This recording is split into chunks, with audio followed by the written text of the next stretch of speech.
Hey there, TNG Pits, Knoxville, Tennessee, guys. I've got a Fridge 48 we're built up here for my man James. This is actually going on the back of his porch trailer. So as you can see, he did have us build it all front facing here. So, and guys, these really are an excellent setup for porch trailers because the Fridge 48's got a lot of capacity, still a fairly small footprint, and when we got it set up like this, it just works out great.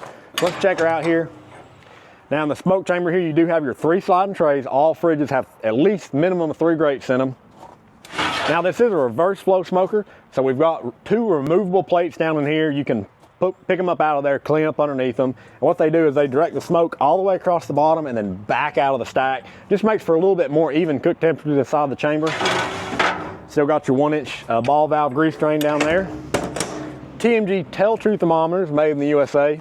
Come around to the hot box here. You got 4 sliding trays in here. And what's really nice about our hot box, guys, it runs completely independent from the smoke chamber. So you can be cooking at 2 different temperatures. You can use it as a warmer. You can get direct fire in it. So really versatile option there. People love the hot box. And come around to the firebox here. Now he did upgrade to a insulated firebox. So all 1/4-inch plate steel, 3/8 thick door. The whole box fully insulated. Still got your fire management cradle in there as well. So that is James' Fridge 48. We're about to load it up. We also built him a 500-gallon tank smoker, so check that video out on our YouTube if you haven't seen that. But guys, y'all know the deal. If you need a custom pit built, you know to call TMG Pits, Knoxville, Tennessee.